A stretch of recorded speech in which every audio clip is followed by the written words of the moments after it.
Good evening friend, कैसे हैं? स्वागत है आपका हमारे इस YouTube channel open study area पर। आज के इस कंटेंट में हम देखने जा रहे हैं बहुत ही इम्पॉर्टेंट एक टॉपिक है जिसका नाम होगा संविधान सभा एवं भारत विभाजन। दोस्तों, भले आप छूट जाइए लेकिन बीपीएससी एग्ज़ाम्स में यह टीचर जो 2.0 का होने वाला है यह पॉइंट नहीं छूट सकता है। इसमें से क्वेश्चंस आपको एग्जाम्स में बिल्कुल मिले हैं और फिर मिलेंगे भी, इसमें कोई दिक्कत नहीं है। तो शुरुआत करते हैं। पहला प्रश्न होगा यानी कि 24 नंबर से स्टार्ट होगा। 1946 के कैबिनेट मिशन का नेतृत्व किया गया था। तो 1946 के कैबिनेट मिशन का नेतृत्व जो किया गया था, इसका सही आंसर है सर पैथिक लॉरेंस के द्वारा 1946 के कैबिनेट मिशन का नेतृत्व किया गया था। दूसरा नंबर प्रश्न है कि निम्न में से कौन कैबिनेट मिशन योजना का सदस्य नहीं था। तो निम्नलिखित में से जो कैबिनेट मिशन योजना का ये जो सदस्य नहीं था वह था लॉर्ड पैथिक, ये तो थे, उसके अध्यक्ष ही थे। निम्न में से कौन कैबिनेट मिशन योजना के सदस्य नहीं थे। तो लॉर्ड एमरी जो थे कैबिनेट मिशन योजना के सदस्य नहीं थे। बाकी जो है एवी, अलेक्जेंडर या फिर जितने भी आपको नाम दिखाई दे रहे हैं ये सब के सब लॉर्ड एमरी को छोड़ करके सभी के सब सदस्य रहे हैं। आप देख रहे हैं open study area YouTube channel पर बिहार बीपीएससी शिक्षक भर्ती का आज एक बहुत ही इंपॉर्टेंट कैबिनेट संविधान सभा और भारत विभाजन से संबंधित वैवेल योजना किस वर्ष प्रस्तुत किया गया था। प्रश्न है कि वैवेल योजना किस वर्ष प्रस्तुत किया गया था। तो वैवेल का योजना जो है 1945 ईस्वी में दोस्तों प्रस्तुत किया गया था। अगला क्वेश्चन आपके सामने है और प्रश्न है कि वर्ष 1946 ईस्वी में गठित अंतरिम कैबिनेट की अध्यक्षता किसने की थी। तो वर्ष 1946 ईस्वी में गठित होने वाली अंतरिम कैबिनेट मिशन की कैबिनेट की अध्यक्षता जो है निम्नलिखित में से जिसने किया था उसका सही नाम होगा जवाहरलाल नेहरू ने 1946 ईस्वी में गठित अंतरिम कैबिनेट की अध्यक्षता उन्होंने किया था। आगे बढ़ते चलते हैं कि नेताजी सुभाष चंद्र बोस का जन्म जो है वह किस नगर में हुआ था। सही आंसर है कटक में इनका जन्म हुआ था। अगला क्वेश्चन है कि निम्न में से किसने यह लिखा था कि भारत की मुक्ति महात्मा गांधी के नेतृत्व में नहीं होगी। यह सुभाष चंद्र बोस की अपनी कथन थी। आगे प्रश्न है 30वां नंबर क्वेश्चन देख लीजिए। प्रश्न कहता है किस भारतीय क्रांतिकारी ने सुभाष चंद्र बोस को इंडियन नेशनल आर्मी के गठन में सक्रिय सहयोग किया था। सही आंसर है कि रास बिहारी बोस जो हैं उन्होंने भारतीय क्रांतिकारी सुभाष चंद्र बोस के इंडियन नेशनल आर्मी के गठन की सक्रिय सहयोग किए थे। अगला क्वेश्चन है कि आज़ाद हिंद फौज के किस सैनिक को 7 वर्ष का कारावास का दंड दिया गया था। सही आंसर होगा राशिद अली को आज़ाद हिंद फौज के सैनिक 7 जो हैं उनको 7 वर्षों का कारावास दिया गया था। राशिद अली उनका सही आंसर हो जाएगा। अगला प्रश्न है कि 1946 ईस्वी में कैबिनेट मिशन का नेतृत्व किया गया था। तो 1946 में कैबिनेट मिशन का नेतृत्व जो है एक बार फिर से सर पैथिक लॉरेंस के द्वारा किया गया था। ऑप्शन नंबर बी इसका सही आंसर हो जाएगा। अगला प्रश्न है कि दोस्तों एक बार जो जरूरी है कि आपको वीडियो कैसा लग रहा है, कोई दिक्कत है तो भी कमेंट कीजिएगा, सही लग रहा है तो भी कमेंट कीजिएगा। एक कमेंट जरूर आप जाते जाते अपना दे जाइएगा इस वीडियो के लिए। वीडियो को लाइक कर दीजिए, अपने दोस्तों में शेयर कर दीजिए। निम्न में से कौन कैबिनेट मिशन योजना का सदस्य नहीं था। एक बार फिर से लॉर्ड एमरी, ये जो है दोबारा क्वेश्चन रिपीटेड हो गया, इसके लिए सॉरी। वैवेल योजना किस वर्ष। तो 1945। ओहो, ये दोबारा कैसे कंप्लीट हो रहा है। अगला क्वेश्चन है अंतरिम जवाहरलाल नेहरू के द्वारा किया गया है। अगला प्रश्न देख लीजिएगा। अब नए क्वेश्चंस आ जाएंगे, प्रश्न को ध्यान से देखिएगा, कभी कभी रिपीट हो जाता है सर। निम्नांकित में से किसे भारतीय संविधान सभा का अध्यक्ष निर्वाचित किया गया था। तो भारतीय संविधान सभा का अध्यक्ष निर्वाचित होने वाले व्यक्ति थे राजेंद्र प्रसाद, ये अस्थायी अध्यक्ष थे, और चक्रवर्ती जो सच्चिदानंद सिन्हा थे वो अस्थायी थे। आगे बढ़ते चलते हैं कि अगला क्वेश्चन है, ध्यान से देखिएगा। प्रश्न कहता है कि भारत के लिए संवैधानिक सभा का विचार सर्वप्रथम निम्नांकित में रखा गया। तो भारत के संवैधानिक सभा का विचार निम्नलिखित में से किसके सभा में या किसके द्वारा सबसे पहले रखा गया था। तो सही आंसर होगा क्रिप्स प्रोपोजल के माध्यम से। आगे बढ़ेंगे दोस्तों। अगला नंबर क्वेश्चन होगा, देखिएगा ध्यान से, और प्रश्न कहता है एकदम बिल्कुल ध्यान से देखते चलिएगा। प्रश्न है आपके सामने कि भारत के किस संविधान की रचना हेतु संविधान सभा का विचार निम्न में से सर्वप्रथम किसने प्रस्तुत किया था।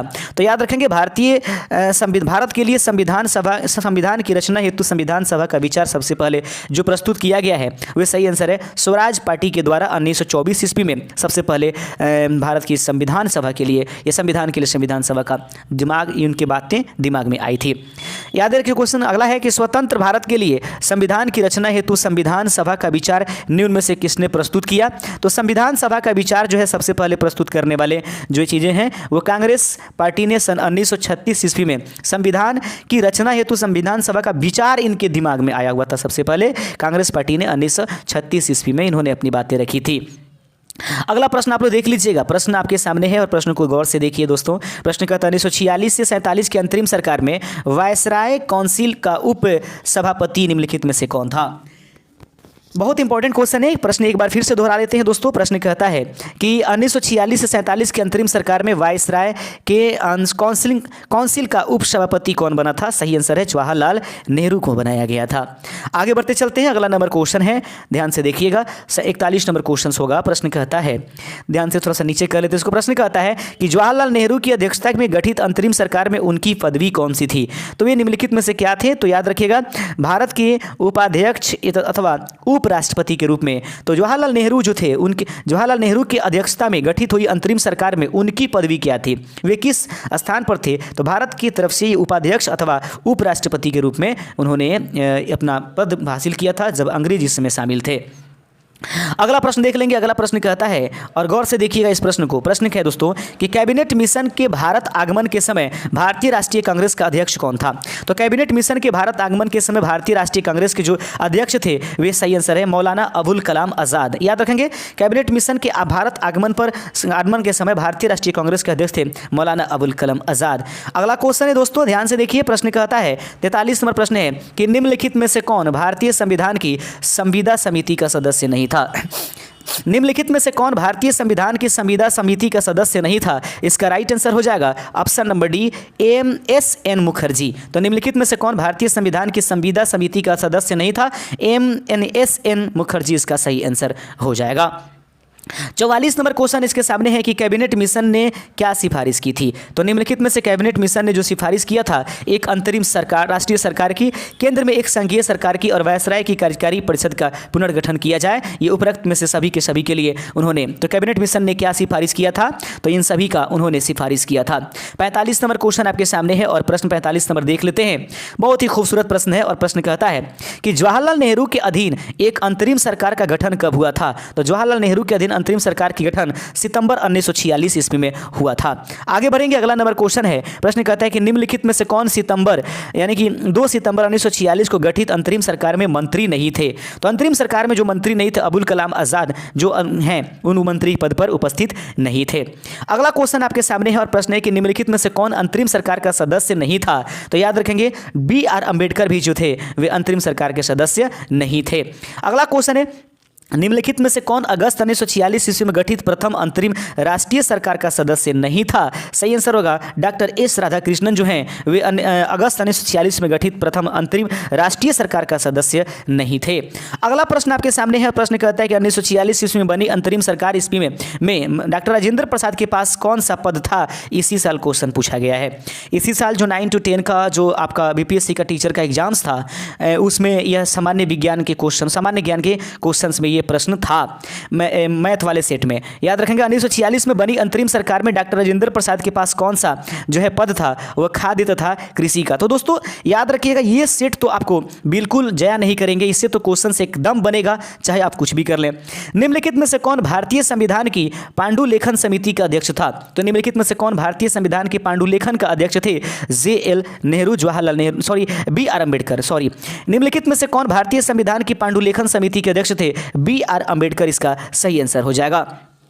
51 नंबर क्वेश्चन है कि निम्नलिखित में से कौन नेहरू की अंतरिम सरकार 1946 में वित्त मंत्री थे? तो नेहरू की सरकार में जो है वित्त मंत्री किनको बनाया गया था? लियाकत अली खान को जो है वित्त मंत्री का निर्धारण दिया था, लेकिन फिर भी ये लोग रुके नहीं, आखिरकार ये यहाँ से हट ही गए।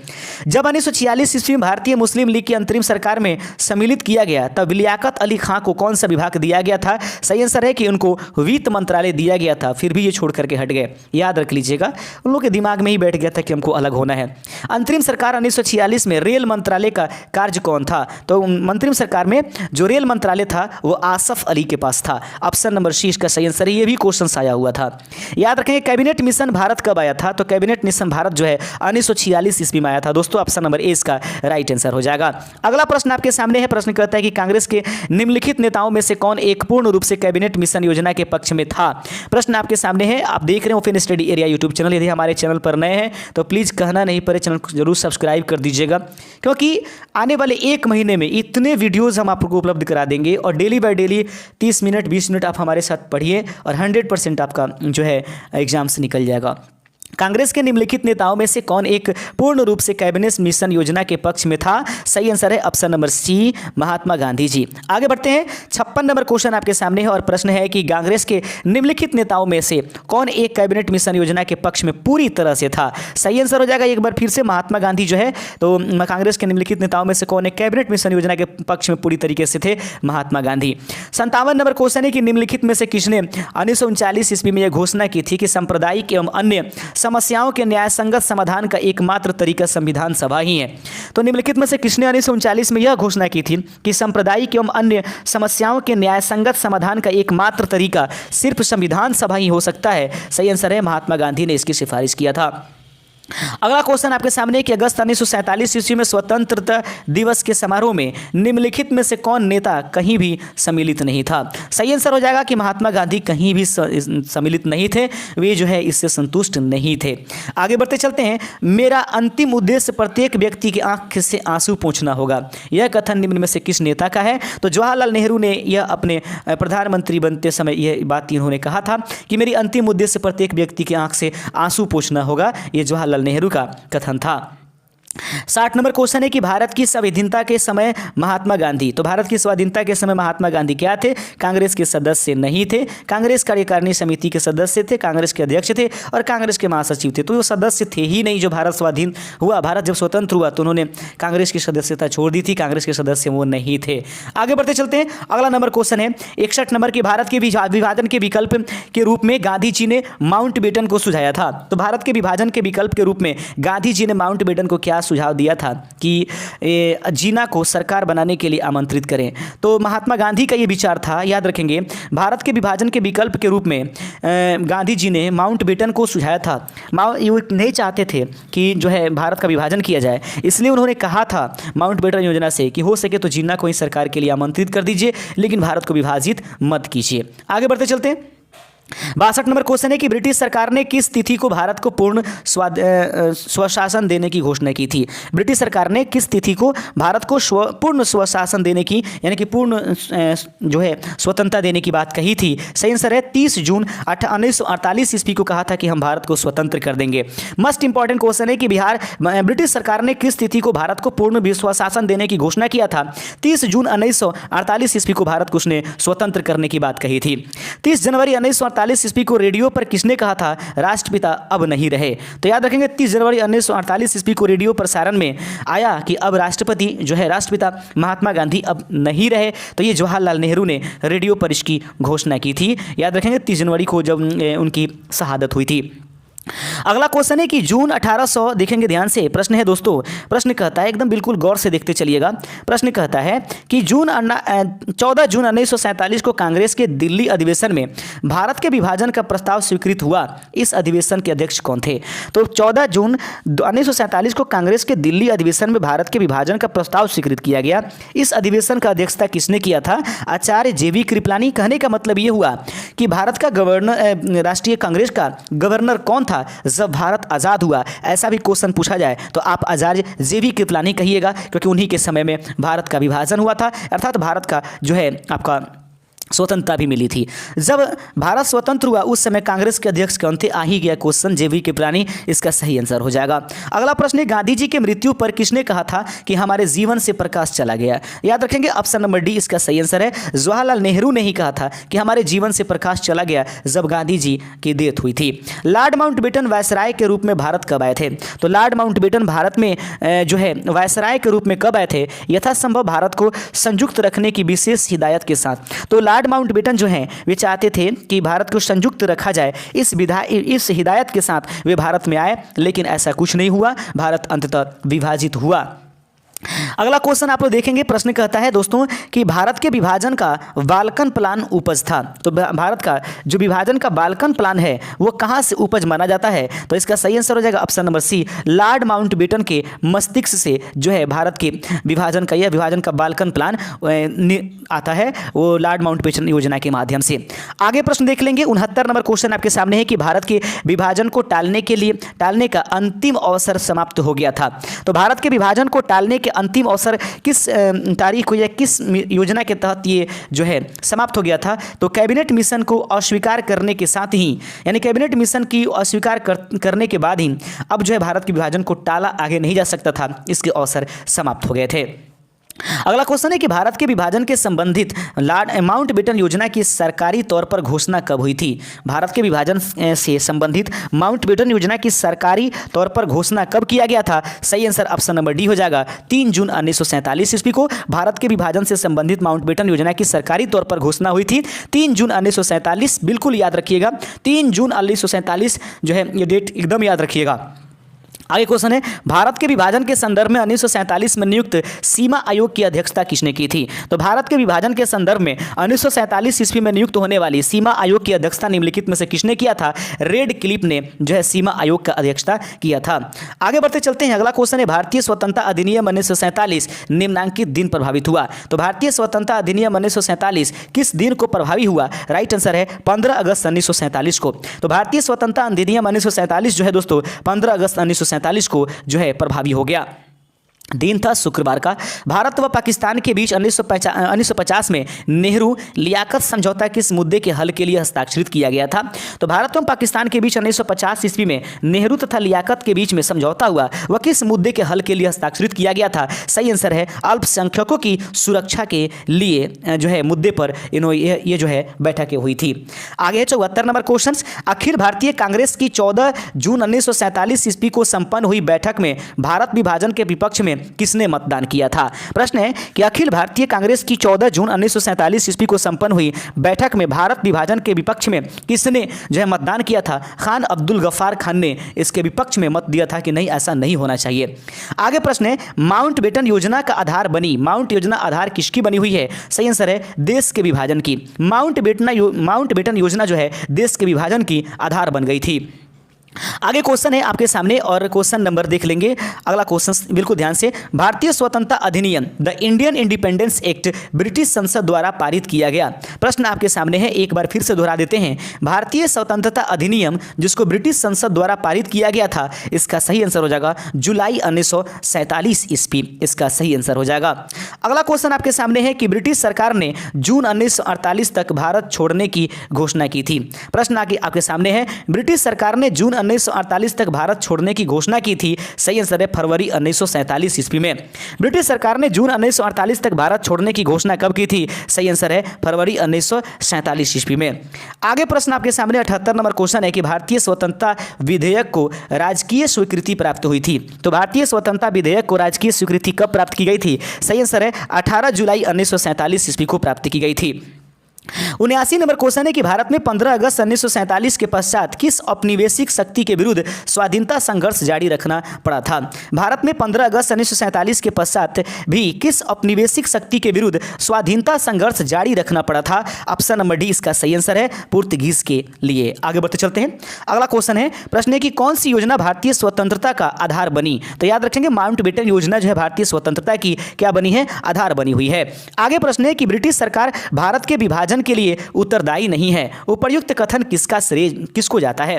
तो ब्रिटिश सरकार जो है भारत के विभाजन के लिए उत्तरदायी नहीं है, उपर्युक्त कथन का श्रेय दिया जाता है, सही आंसर है लॉर्ड एटली को दिया जाता है कि वह इसका जिम्मेदार नहीं है।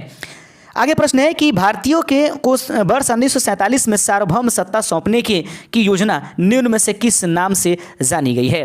प्रश्न है कि भारतीयों को वर्ष 1947 में सार्वभौम सत्ता सौंपने की योजना निम्न में से किस नाम से जानी जाती है? राइट आंसर है माउंटबेटन योजना के नाम से यह जानी जाएगी। अगला प्रश्न है कि पहले अवसर पर भारत के प्रधानमंत्री की नियुक्ति की थी। पहले अवसर पर भारत के प्रधानमंत्री की नियुक्ति निम्नलिखित में से किसने की थी? सही आंसर है गवर्नर जनरल ने। पहले अवसर पर भारत के प्रधानमंत्री की नियुक्ति निम्नलिखित में से किसने किया था? ऑप्शन हो जाएगा ऑप्शन नंबर बी इसका राइट आंसर हो जाएगा। अगला प्रश्न है कि सत्ता हस्तांतरण और भारतवर्ष का विभाजन दोनों कुल मिलाकर कितने दिनों में पूर्ण किए गए? तो एकदम ध्यान से देखिएगा, सत्ता हस्तांतरण और भारतवर्ष का विभाजन, ये दोनों को अगर मिला दिया जाए तो यह कितने दिनों में संपन्न हुआ था? सही आंसर है कि 72 दिन का समय लगा हुआ था कि सत्ता का हस्तांतरण भी करना था और भारत का विभाजन भी करना था। इसमें कुल मिलाकर के 72 दिन का समय लगा हुआ था। अगला क्वेश्चन है 3 जुलाई 1947 ईस्वी को भारत विभाजन विरुद्ध किस पार्टी ने काला दिवस मनाया था? तो 3 जुलाई 1947 को भारतीय विभाजन के विरुद्ध में किस पार्टी ने काला दिवस मनाया था? सही आंसर है हिंदू महासभा ने। 3 जुलाई 1947 को भारत विभाजन के विरुद्ध जो है हिंदू महासभा ने काला दिवस के रूप में मनाया था। 86 नंबर क्वेश्चन है 1946 का नौसेना विद्रोह किस पोत पर शुरू किया गया था? 1946 का नौसेना विद्रोह किस पोत पर शुरू किया गया था? INS तलवार पर। याद रखेंगे 1946 को नौसेना विद्रोह किस पोत पर शुरू किया गया? तो नौसेना विद्रोह जो है INS तलवार पर शुरू किया गया था। अगला क्वेश्चन है 87 नंबर क्वेश्चन की जब भारत को स्वतंत्रता प्राप्त हुई थी यूके के निम्न में से किस एक पार्टी की सत्ता थी? फिर से देखेंगे, जब भारत को स्वतंत्रता प्राप्त हुई थी तो यूके में निम्न में से किस पार्टी की यानी यूनाइटेड किंगडम में किसकी सत्ता थी? सही आंसर है लेबर पार्टी की वहां पर सरकार थी। आगे बढ़ते चलते हैं 88 नंबर क्वेश्चन है जब भारत को आजादी मिली तब इंग्लैंड का प्रधानमंत्री कौन था? सही आंसर है क्लीमेंट एटली जो है इंग्लैंड के प्रधानमंत्री थे, लेबर पार्टी। भारतीय स्वतंत्रता के समय अंग्रेजी महाराजा थे, तो भारतीय स्वतंत्रता के समय अंग्रेजी महाराज थे, तो अंग्रेजी महाराज निम्नलिखित में से कौन से? जॉर्ज सस्टम। और याद रखिए जॉर्ज पंचम भारत में आए थे, उन्हीं के स्वागत में जन गण मन भी गाया गया था, ये आप जानते हैं। लेकिन जॉर्ज सस्टम जो हैं इसका सही आंसर हम लोग देखे हैं, जब भारत की स्वतंत्रता मिली तो वहाँ के वो राजा थे। आगे बढ़ते चलते हैं, महात्मा गांधी उस समय कहाँ थे जब इटली ने हाउस ऑफ कॉमन्स में सत्ता के हस्तांतरण की घोषणा की थी? तो हाउस ऑफ कॉमन्स में यानी पार्लियामेंट्री में जब उन्होंने ये घोषणा किया था, सत्ता को हस्तांतरित किया था, तब वो गांधी जी कहाँ थे? वो वहाँ पर तो नई दिल्ली जहाँ तक मुझे लग रहा है। हालांकि इसमें थोड़ा सा कन्फ्यूजन है, एक बार देख लीजिएगा, अगर कोई कन्फ्यूजन होगा तो ठीक है, एक बार जरूर आप थोड़ा गूगल से टेस्ट कर लीजिएगा। नई दिल्ली ऑप्शन यहाँ पर दिया जा रहा है, लेकिन एक बार थोड़ा सा अस्वस्थ हो जाइएगा।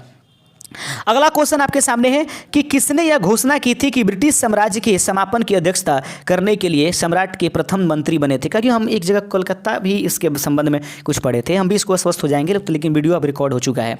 किसने यह घोषणा की थी कि ब्रिटिश साम्राज्य के समापन की अध्यक्षता करने के लिए सम्राट के प्रथम मंत्री नहीं बने?